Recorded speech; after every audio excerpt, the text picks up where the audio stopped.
Ciao Gnari, bentornati qui nel canale del Barba. Sono qua oggi in compagnia dei miei forni e fornetti, quindi abbiamo Ariete, Ferrari e F1 e peraltro piccolo inciso, tra poco ne arriverà anche un altro ma non voglio svelarvi, quindi vabbè, piccola promo. Sono qui perché in questo momento di rincaro energetico ne parlano tutti, ho voluto soddisfare una mia curiosità. Quindi, siccome io non voglio fare presupposizioni, ma voglio basarmi sui fatti, mi sono organizzato con un piccolo marchingegno e sono andato a fare dei veri e propri test sui consumi dei nostri fornetti. Quindi in questo video andrò a mostrarvi i risultati dei test.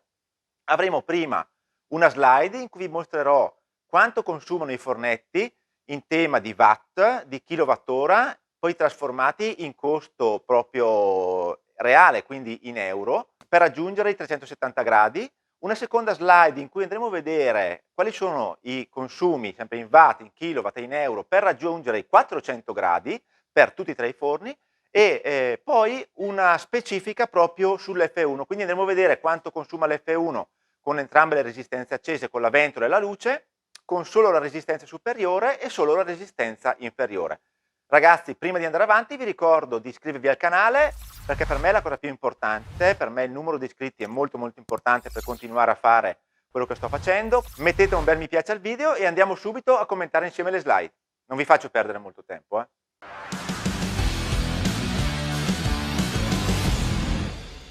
Questa prima tabella è dedicata ai miei rilievi relativi ai consumi per raggiungere 370 gradi con tutti e tre i fornetti.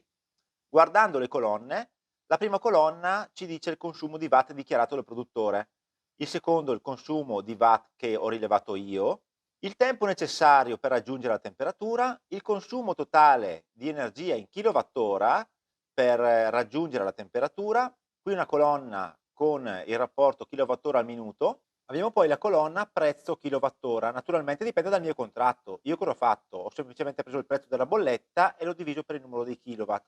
Non entro nel merito di chi ha tariffa bioraria, trioraria e quant'altro. Ultima colonna è relativa proprio al costo effettivo per raggiungere i 370 gradi. Quindi vediamo che Ariete e Ferrari sono praticamente identici. Hanno un consumo dichiarato in watt di 1200 watt, ho rilevato dei consumi di poco inferiori, sperando che il mio attrezzo fosse attendibile, quindi 1124-1104, sono molto simili durante la fase di riscaldamento.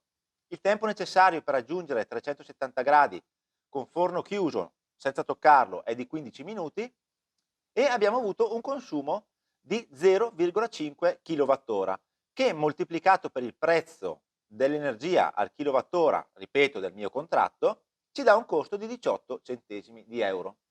Quindi il costo per arrivare a temperatura di infornata veramente molto basso. Vediamo poi l'F1 invece che ha un consumo dichiarato di 3000 watt, io ho rilevato con resistenza superiore e inferiore accesa 2619 watt, ci ha messo 16 minuti per raggiungere la temperatura di 370 gradi, ha fatto un consumo di energia di 1,4 kWh e moltiplicato per il prezzo al kilowattora della mia bolletta ci ha dato 0,49 centesimi di euro. Eccoci la seconda slide, molto simile alla prima come concetto, anzi identica, solo che andremo a vedere i consumi per il raggiungimento di 400 gradi. La differenza dove si vede? Nella colonna tempo e nella colonna consumo in kilowattora. Quindi Ariete e Ferrari, sempre a braccetto, ci mettono 18 minuti circa a raggiungere i 400 gradi, sempre con forno chiuso e senza toccarlo, e un consumo energetico di 0,6 kWh che trasformato in euro ci dà 0,21 centesimi di euro. Mentre il nostro F1, sempre con doppia resistenza accesa, per raggiungere i 400 gradi ci ha messo 18 minuti.